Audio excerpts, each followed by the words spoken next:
আমাদের যে সমস্ত জরুরি কথা জীবনভর মনে রাখা এবং বিশ্বাস রাখা দরকার, এর মধ্যে একটা কথা হইল ইসলামের কোনো বিধান যুক্তি বিরোধী নাই, ইসলামের সমস্ত বিধান যুক্তিসম্মত।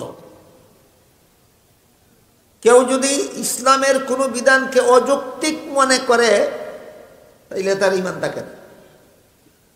কেন ঈমান থাকে না এটা আমি আপনারা ধৈর্যের সাথে বসলে ইনশাআল্লাহ একটু পরে বলবো, আর অধৈর্য হয়ে গেলে আগামীকাল বলবো। আমরা তো হাতে কয়েকদিন আছি, অসুবিধা নাই। আমি লক্ষ্য করব আপনারা যদি যতক্ষণ আগ্রহের সাথে শুনতে চান ততক্ষণই আপনাদেরকে শোনাবার চেষ্টা করব। যাদের বিভিন্ন জরুরতে, খাওয়া দাওয়ার দরকারে, ঘুমানির দরকারে, যারা আর ধৈর্য ধরতে পারবেন না, যখন আপনারা মনে করি তখন আমি কথা আপাতত আজকের মতো বন্ধ করে দেব। ইসলামের কোনো কথাকে যদি কেউ অযৌক্তিক মনে করে তাইলে তার ঈমান থাকে না। কেন ঈমান থাকে না ইনশাআল্লাহ পরে আলোচনা করা। তবে ইসলামের বিধিবিধান যেহেতু আল্লাহ প্রদান করেন, ইসলামের বিধান দেন কে? আল্লাহ। কাজেই আল্লাহ প্রদত্ত বিধানের যুক্তি বুঝার মতো যোগ্যতা সব মানুষের মাথায় থাকে। আল্লাহর দেওয়া সব বিধানে যুক্তি নাই না, আল্লাহর সব বিধানের যুক্তি বুঝার যোগ্যতা সব মানুষের মাথায় নাই। অত্যন্ত জরুরি কথা, নিজের ঈমান হেফাজতের সাথে এই দুই কথা বুঝতে হবে, জানা থাকতে হবে, বিশ্বাস রাখতে হবে ঈমান হেফাজতের জন্য। ইসলামের সবগুলি বিধান আল্লাহর দেওয়া, আল্লাহর দেওয়া কোনো বিধান যুক্তি বিরোধী হয় না। কিন্তু আল্লাহর বিধানের যুক্তি বুঝার মতো যোগ্যতা সব মানুষের মাথায় থাকে না।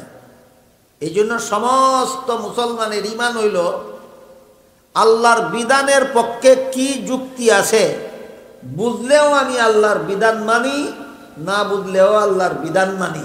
এটার নাম ঈমান, এটার নাম ঈমান। আর যারা আল্লাহর বিধানের যুক্তি খুঁজ করে, যুক্তি খুঁজে, যুক্তি বুঝে আসলে মানে, যুক্তি বুঝে আসলে মানে না, আসলে এদের ঈমানই নাই, আসলে এদের ঈমানই নেই। তাহলে সূরা ইউসুফের ৮ নম্বরের তাফসীরের আলোকে আমরা এখানে একটা মহামূল্যবান শিক্ষা পাইলাম যে ইসলামের কোনো বিধানের পক্ষে যুক্তি যদি আমি বুঝি না তাইলে মানব না। না যুক্তি না বুঝলেও মানব, যুক্তি না বুঝলেও মানব, তাইলে বোঝা গেল আমার ঈমান ঠিক আছে। আর আল্লাহর বিধানের কোন বিধানের পক্ষে কি যুক্তি আছে খুঁজা যদি যুক্তি না পায় তাহলে এটারে অযৌক্তিক ঘোষণা দিয়া বলে এটা মানা যায় না, এটা মানার যোগ্য নয়, তার মুঠেও ঈমান থাকে না, ঈমানের লেশ মাত্রও থাকে না। এই ব্যাপারে আমার একটা অভিজ্ঞতা আছে। আমি ভালোভাবে গভীরভাবে যাচাই করে দেখছি আমাদের সমাজের সাধারণ মুসলমান যারা বড় বড় শিক্ষিত পণ্ডিত না, এদের কথা হইল আমরা যুক্তিতর্ক বুঝি না, আমরা জ্ঞান বিজ্ঞান বুঝি না, আমরা দর্শন বুঝি না। আমরা একটা কথাই বুঝি, আল্লাহ যা বলেছেন ঠিকই বলেছেন, রসুল যা বলেছেন ঠিকই বলেছেন। এর চেয়ে বড় নির্ভেজাল ঈমান আর নাই। এই কারণে আমাদের সমাজের সাধারণ মুসলমানের ঈমান এখনো নির্ভেজাল। আমাদের সমাজের সাধারণ মুসলমানের ঈমান এখনো নির্ভেজাল। আমি কেমনে বুঝলাম? আমি যাচাই করে দেখছি, এরার মনের কথা না এটা, যে আমরা এত বড় শিক্ষিত না, আমরা এত বড় পণ্ডিত না, আমরা যুক্তি বুঝি না, তর্ক বুঝি না, জ্ঞান বুঝি না, বিজ্ঞান বুঝি না, আমরা দর্শন বুঝি না। আমরা একটা কথাই বুঝি, আল্লাহ যা বলেছেন ঠিকই বলেছেন, আল্লাহর রসুল যা বলেছেন ঠিকই বলেছেন। এই জন্য আমি মনে করি আমার দেশের, আমার সমাজের সাধারণ মুসলমানের ঈমান অত্যন্ত নির্ভেজাল, অত্যন্ত নির্ভেজাল ঈমান, খাঁটি ঈমান। কিন্তু দুঃখের বিষয়, আমাদের সমাজে কিছু বড় বড় শিক্ষিত পণ্ডিতেরও আবির্ভাব হয়েছে যারা আল্লাহর বিধানের যুক্তি খুঁজে, যুক্তি বুঝে আসলে মানতে চায়, যুক্তি বুঝে না আসলে অযৌক্তিক আখ্যায়িত করে দিতে চায়। এই সমস্ত পণ্ডিতদের জানা দরকার সূরা ইউসুফের ৮ নম্বর আয়াতের ব্যাখ্যায় মুফাসসিরিন কেরাম তাফসীরের কিতাবে লিখেছেন, আল্লাহর কথা, আল্লাহর রাসূলের কথাকে যদি কেউ যুক্তি বিরোধী আখ্যায়িত করে, কেউ যদি বলে আল্লাহর এই কথা যুক্তিসঙ্গত নয়, কেউ যদি বলে রাসূলের এই কথা যুক্তিসম্মত নয়, তাহলে তার ঈমান থাকে না, বেঈমান হয়ে যায়। আল্লাহর বিধান যুক্তিসম্মত, কিন্তু সকলের যুক্তি বুঝার যোগ্যতা থাকে না। এবার এই কথার দুইটা উদাহরণ দেই শুনে। আমি অন্যান্য বৎসর এই তাফসীরুল কোরআন সম্মেলনে বিভিন্ন কথা প্রসঙ্গে, বিভিন্ন আলোচনা প্রসঙ্গে আপনাদেরকে বলেছি, আজকেও এই কথার উদাহরণ প্রসঙ্গে বলছি। পবিত্র কোরআনের সূরা নিসা এর 11 নম্বর আয়াতে আল্লাহ বলেছেন, ওয়ালিদ জাকারি মিসলু হাজ্জিল উনসায়াইন। এর অর্থ হইল পিতামাতা মারা গেলে পরে পিতামাতার তেজ্য সম্পদে ছেলে পাবে 2 অংশ, মেয়ে পাবে 1 অংশ। বলুন তো, ইসলামের এই বিধান আপনারা আরো কোনোদিন শুনেছেন কিনা? এটা ইসলামের বিধান, আল্লাহ কোরআনে উল্লেখ করেছেন সূরা নিসার 11 নম্বর আয়াত। মা বাবা মারা গেলে মা বাবার সম্পদে ছেলে 2 অংশ পাইব, মেয়ে 1 অংশ। কিন্তু আমাদের সমাজে বর্তমানে বেশ কিছু বড় বড় শিক্ষিত পণ্ডিত আছে, যাদের স্লোগান হইল আমরা নারী পুরুষের সমান অধিকার চাই। এদের কি স্লোগান? নারী পুরুষের সমান অধিকার চাই।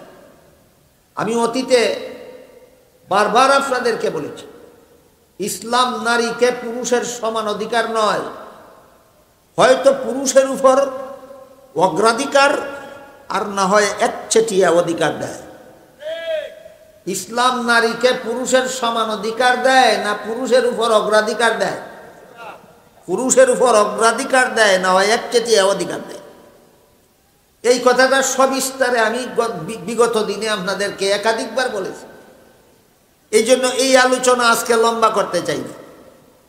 আমরা শুধু এতটুকু মনে রাখি যে আমাদের সমাজের কিছু শিক্ষিত পণ্ডিত যারা বলে আমরা নারী পুরুষের সমান অধিকার চাই, এই সমান অধিকার মেনে নিলে নারীরা তাদের অধিকার থেকে বঞ্চিত হবে। নারী পুরুষের সমান অধিকার মেনে নিলে নারীরা তাদের অধিকার থেকে বঞ্চিত হবে। বঞ্চিত হওয়ার একটা উদাহরণ শুধু দেই শুনুন। ইসলামের বিধানে একটা পুরুষের সাথে একটা নারী যদি বিবাহ বন্ধনে আবদ্ধ হয়, এই বিবাহ বন্ধনে আবদ্ধ হওয়ার বিনিময়ে স্বামীর পক্ষ থেকে স্ত্রীকে বেশ কিছু টাকা পয়সা দিতে হয়, যেটাকে মুহরানা বলা। একটা পুরুষের সাথে একটা মহিলার বিয়ে হইল, এই বিয়ার বিনিময়ে, বিবাহ বন্ধনের বিনিময়ে, আকদের বিনিময়ে স্বামীর পক্ষ থেকে মোহর স্ত্রীকে দিতে হয়। আপনাদের জানা মতো স্ত্রীর পক্ষ থেকে স্বামীকে কিছু দিতে হয় না স্বামীর পক্ষ থেকে স্ত্রীকে দিতে হয়? এটার নাম সমান অধিকার না মহিলার একচেটিয়া অধিকার? এটা তো সমান অধিকার না, এটা তো একচেটিয়া অধিকার। আজকে যদি আমরা মেনে নেই নারী পুরুষের সমান অধিকার, তাহলে আগামীকাল থেকে যে বিয়েগুলি হবে, ওই বিয়েগুলিতে স্বামী স্ত্রীকে বলবে যে আমি যেহেতু তোমার মোহর দিয়েছি 1 লাখ টাকা, তুমিও আমাকে যৌতুক দিতে হবে আর 1 লাখ টাকা। কারণ সমান অধিকার। যে 1 লাখ টাকা মোহর হিসাবে পাইছিল, এই 1 লাখ টাকা যৌতুক হিসাবে আবার ফেরত দেয়া দিতে হবে। সুতরাং সমান অধিকার কোন গুড়ার ডিমের নাম? বলেন, সমান অধিকার বলতে বাস্তবে কোন গুড়ার ডিম বলতে কিছু আছে? এই সমান অধিকার একটা গুড়ার ডিমের নাম। কাজেই এই সমান অধিকারের স্লোগানদারীরা একটা অন্তঃসার শূন্য কথা নিয়ে এই হই হুল্লোড় সমাজের মধ্যে করে থাকে। এই সমস্ত সমান অধিকারের দাবিদাররা বলে, যদি পরিষ্কার ভাষায় বলে যে কোরআন শরীফের সূরা নিসার 11 নম্বর আয়াতে যে আল্লাহ বলেছেন ছেলে পাবে 2 অংশ, মেয়ে পাবে 1 অংশ, কোরআনের এই কথা অযৌক্তিক যদি এভাবে বলে, তাহলে সারা দেশের মুমিন মুসলমানে চিহ্নে ফেলাইবে এরা বেঈমান। যদি পরিষ্কার ভাষায় বলে সূরা নিসার 11 নম্বর আয়াত এর বিধান যুক্তিসম্মত নয়, তাহলে এরা যে বেঈমান ধরা খাইব, চিহ্নিত হয়ে যাবে। এই কারণে এইভাবে কয় না। সূরা নিসার 11 নম্বর আয়াতের বিধান ও যৌক্তিক কথাটা এইভাবে কয় না। কোরআনের নাম লয় না, সূরার নাম লয় না, আয়াত নম্বর কয় না, খালি কয় আমরা যেহেতু সমান অধিকার চাই এই কারণে ছেলেকে যে পরিমাণ দেব মেয়েকেও সেই পরিমাণ দেব, এইটা কয়। এর পক্ষে তারা যে যুক্তি দেয় সেই যুক্তিটা হইল ছেলে যেই বাবার সন্তান মেয়ে সেই বাবার সন্তান। ছেলের মুখ আছে খাওয়ার দরকার, মেয়েরও মুখ আছে খাওয়ার দরকার।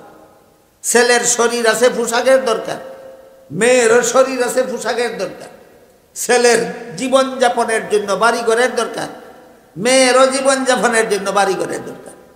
এমত অবস্থায় একই বাবার সন্তান হওয়া সত্ত্বেও বাবার সম্পদে ছেলেকে 2 অংশ দেওয়া, মেয়েকে 1 অংশ দেওয়া, এটা নারীদের প্রতি অবিচার ছাড়া আর কিছু নয়। এই যে একটা অবিচারের অপবাদ দিল, ছেলের 2 অংশ দিয়া মেয়েকে 1 অংশ দিলে মেয়ের প্রতি অবিচার করা হলো। এই যে অবিচারের অপবাদটা দিল, আপনারা আমার কথা বুঝে তাকে বলুন অপবাদটা কার বিরুদ্ধে গেল? আল্লাহর বিরুদ্ধে গেল। এই জন্য আয়াতের ব্যাখ্যায় মুফাসসিরিনে কেরাম লিখেছেন আল্লাহর বিধানের বিরুদ্ধে যে যুক্তি দেয় সে বেঈমান, তার ঈমানের লেশ মাত্র থাকে না। আমাদের বুঝার ব্যাপার তাহলে এখানে কি যুক্তি আমি বুঝাবো ইনশাআল্লাহ, আপনারা মনোযোগ সহকারে শুনলেন। যে ছেলেরে 2 অংশ দিলেন আল্লাহ কোন যুক্তিতে, আর মেয়েরে 1 অংশ দিলেন কোন যুক্তিতে? একটুবারেই 1-2 মিনিট লাগবে বুঝাইতে, বেশি সময় লাগতো না। কিন্তু এর আগে আমি আপনাদের কাছে জানতে চাই, আমার এতক্ষণের কথাগুলি যারা বুঝেছেন আপনাদের কাছে জানতে চাই, আল্লাহর বিধানের যুক্তি বুঝলেই মানবেন না না বুঝলেও মানবেন? তাহলে আপনারাও ঈমানদার, এরাও ঈমানদার। যারা কয় আল্লাহর বিধানের যুক্তি বুঝি আর না বুঝি আমি সর্বাবস্থায় আল্লাহর বিধান মানি, তার নামও ঈমানদার। সুতরাং আপনারাই পিওর ঈমানদার, আপনারাই নির্ভেজাল ঈমানদার। তবে যেহেতু আল্লাহর কোনো বিধান যুক্তি ছাড়া নাই, কাজেই কোনো মানুষ যদি সরল মানে আল্লাহর বিধানের যুক্তি বুঝতে চায় তার জন্য বুঝার ব্যবস্থা আছে। আমরা যেহেতু না বুঝলেও মানি, ঈমান আমরা নির্ভেজাল, আমরা ঈমান খাঁটি, আমরা ঈমান সংরক্ষিত আছে, আমাদের অধিকার আছে যুক্তি বুঝার। যে যুক্তি না বুঝলে মানবে না হে বেঈমান, এর যুক্তি বুঝার অধিকারও নাই। কাজেই আল্লাহ কেন ছেলেকে 2 অংশ আর মেয়েকে 1 অংশ দেওয়ার কথা বললেন, এর যুক্তিটা এবার বোঝার চেষ্টা করি। ইসলামের বিধানে ছেলের জীবনে খরচের খাত আছে 3টা। 1 নম্বর, সাবালক হওয়ার পর থেকে নিজের লালন পালন। অতীতে আমি একাধিকবার আলোচনা করছি, এই জন্য বিস্তারিতভাবে বলতে চাই না, সংক্ষেপে বলি।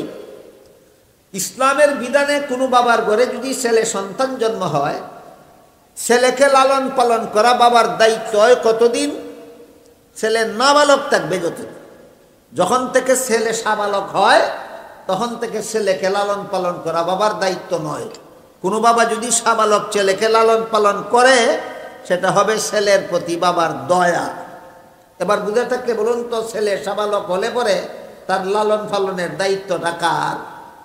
নিজের। বিয়ে করার পর থেকে বউ ফেলার দায়িত্ব ছেলের নিজের। সন্তানাদি জন্ম হওয়ার পর থেকে সন্তানাদি লালন পালন করার দায়িত্ব ছেলের নিজের। সুতরাং ছেলের জীবনে খরচের খাত আছে 3টা। 1 নম্বর, সাবালক হওয়ার পর থেকে নিজের লালন পালন। 2 নম্বর, বিয়ের পর থেকে বউয়ের লালন পালন। 3 নম্বর, সন্তানাদি জন্ম হওয়ার পর থেকে সন্তানাদি লালন পালন। কথা বুঝে থাকলে বলুন, ছেলের জীবনে খরচের খাত আছে কটা? 3টা। অংশ পাইছে কটা? 2টা। ছেলের জীবনে খরচের খাত আছে 3টা, মা বাবার সম্পদে অংশ পাইছে 2টা। এবার আসেন মেয়ের জীবন। ইসলামের বিধানে মেয়ের জীবনে জন্ম থেকে বিয়ের পূর্ব পর্যন্ত লালন পালনের দায়িত্ব বাবার, বিয়ের পর থেকে মরণ পর্যন্ত লালন পালনের দায়িত্ব স্বামীর। মেয়ের নিজের লালন পালনের দায়িত্ব নাই, স্বামী ফেলার দায়িত্ব মেয়ের উপর বর্তায় না, নিজের গর্ভজাত সন্তানকে নিজের খরচে লালন পালন করার দায়িত্ব মেয়ের উপর বর্তায় না। এক কথায় মেয়ের জীবনে খরচের কোনো খাতই নাই, মেয়ের জীবনে খরচের কোনো খাতই নেই। অংশ পাইছে কথা। এবার বলেন, যার খরচ আছিল 3টা, অংশ পাইছিল 2টা, হে বেশি পাইল না যার খরচ নাই একটাও কিন্তু অংশ পাইছে একটা, হে বেশি পাইল? তাহলে এখানে ছেলে 2 অংশ পাইয়া বেশি পাইল না মেয়ে 1 অংশ পাইয়া বেশি পাইল? এখানে 2 অংশ বেশি না 1 অংশ বেশি? 1 অংশ বেশি। এইটা হলো আল্লাহর বিধানে ছেলেকে 2 অংশ আর মেয়েকে 1 অংশ দেওয়ার যুক্তি। বলেন, আল্লাহর বিধান যুক্তিহীন না যুক্তিসম্মত?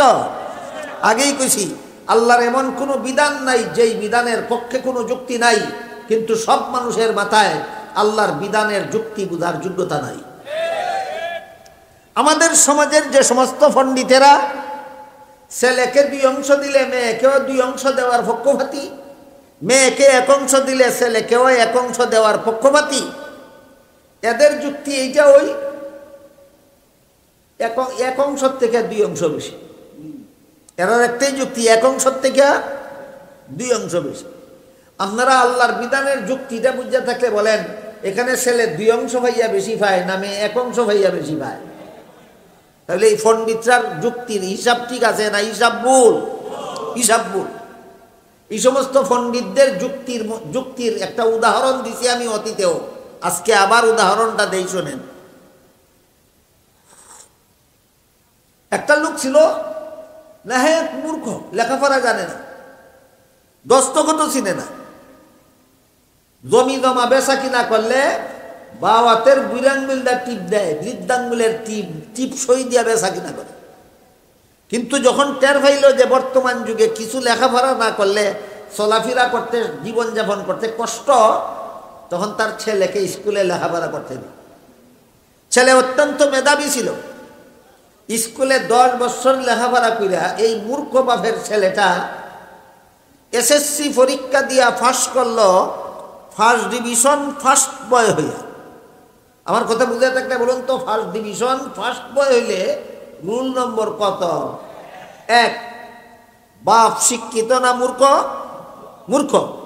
এই মূর্খ বাপে রুল নম্বর 1 হইলে পরীক্ষায় নম্বর বেশি পায় না রুল নম্বর 10 হইলে পরীক্ষায় নম্বর বেশি পায়? এসব কথা বুঝে না, শুধু বুঝে 1 থেকে 10 বেশি, শুধু বুঝে 1 থেকে 10 বেশি। এই কারণে ফল ঘোষণার পরে মূর্খ বাপে ছেলেরে জিজ্ঞাসা করে, পরীক্ষা যে দিসলে ফাঁস করছস? কয় ফাঁস করছি। কত নম্বরে? ছেলে কয় 1 নম্বরে। কয় সব বনাশ করছস? কয় কি সব বনাশ করছি?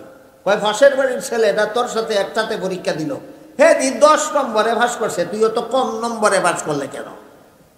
এই গুয়ারে যেমন বুঝে না 1 নম্বরে ফাঁস করলে নম্বর বেশি পায় না 10 নম্বরে ফাঁস করলে নম্বর বেশি পায়, ঠিক তেমনি ভাবে আমাদের সমাজে কিছু শিক্ষিত গোয়ার আছে, এই সমস্ত শিক্ষিত গোয়ারের দলেও বুঝে না যে ছেলে 2 অংশ ভাইয়া বেশি পায় না মেয়ে 1 অংশ ভাইয়া বেশি পায়। এক হাদিসে রাসূল করিম সাল্লাল্লাহু আলাইহি ওয়াসাল্লাম বলেন, খায়রু মাসাজিদিন নিসায়ে কারু বুয়ুতিহিন্না। এর অর্থ হলো নারীদের শ্রেষ্ঠ মসজিদ তাদের ঘরের কোণা। নারীদের শ্রেষ্ঠ মসজিদ তাদের ঘরের কোণা। ইসলামের বিধানে পুরুষ মসজিদের জমাতে শরীক হইলে যেই সওয়াব পায়, মহিলারা ঘরের কোণায় একা নামাজ পড়লে সেই সওয়াব পায়। বুঝে থাকলে বলুন তো, ফ্যাসিলিটি পুরুষকে দেওয়া হইল না ফ্যাসিলিটি নারীকে দেওয়া হইল? নারীকে দেওয়া হইল। এইসব কথা আমাদের সমাজের অনেক শিক্ষিত পরিবারের মহিলারা জানে না, বুঝে না। না জানার কারণে, না বোঝার কারণে আজকাল কিছু নিউ ফ্যাশন বাই দিছে। কি নিউ ফ্যাশন? কিছু মহিলা ঈদের দিন ঈদগার মাঠে যায় ঈদের নামাজ পড়তো, কিছু মহিলা শুক্রবারে জুম্মার নামাজ পড়তে মসজিদে যায়, আর না হইলে অন্তত বিভিন্ন গ্রাম অঞ্চলেও রমজান মাস আসলে কিছু মহিলা তারাবির নামাজ জমাতে পড়তে মসজিদে যায়। এইগুলি আবাদত বন্দেগী নয়, এইগুলি ফ্যাশন। এগুলি আবাদত বন্দেগী না ফ্যাশন? ফ্যাশন। কারণ ইসলামের বিধানে মসজিদে গিয়া জমাতের সাথে নামাজ পড়া পুরুষের জন্য সুন্নত, মহিলাদের জন্য নয়। তাহলে কি বুঝলেন আপনারা? মহিলারা তারাবির নামাজ মসজিদে গিয়া জমাতে পড়া সুন্নত না ঘরের কোনায় একা পড়া সুন্নত? আর পুরুষের জন্য তারাবির নামাজ ঘরের কোনায় একা পড়া সুন্নত না মসজিদে গিয়া জমাতে পড়া সুন্নত? মসজিদে গিয়া জমাতে পড়া সুন্নত। আরো পরিষ্কার কথা কি, মুহাম্মাদুর রাসূলুল্লাহ সাল্লাল্লাহু আলাইহি ওয়াসাল্লামের কাছে একজন মহিলা গিয়া আরজ করলো, ওগো আল্লাহর রাসূল, আপনার ইমামতিতে মদিনা শরীফের মসজিদে 5 বেলার নামাজের জমাত হয়, আমার মনে চায় ওই জমাতে শরীক হইতাম, আপনার অনুমতি চাই। কোন মসজিদের জমাতে?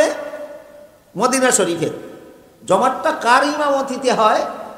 স্বয়ং রসুলের ইমামতি।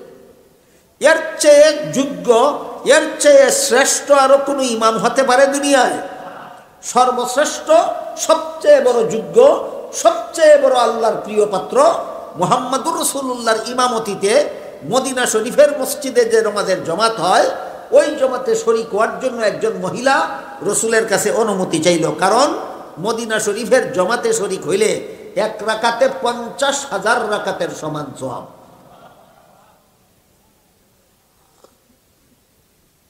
আল্লাহর রাসূল সাল্লাল্লাহু আলাইহি ওয়াসাল্লাম ওই মহিলাকে অনুমতি দিলেন না। মদিনা শরীফের জমাতে শরীক হইয়া নামাজ পড়ার অনুমতি দিলেন না। না দিয়া বললেন, এই সওয়াবটাই তুমি পাবে ঘরের কোনায় একা নামাজ পড়লে। তাইলে আমরা কি বুঝলাম? নবীর তরিকা, নবীর সুন্নত, নবীর হাদিস, মসজিদে গিয়া জমাতের সাথে নামাজ পড়া মহিলার জন্য সুন্নত না পুরুষের জন্য সুন্নত? মহিলার জন্য সুন্নত কি? রাসূল বলেন, খায়রু মাসাজিদিন নিসা কারু বুয়ুতিহিন্না, নারীদের শ্রেষ্ঠ মসজিদ তাদের ঘরের কোনা। পুরুষ মসজিদের জমাতে নামাজ পড়ে যেই সওয়াব, মহিলা ঘরের কোনায় একা নামাজ পড়ে সেই সওয়াব।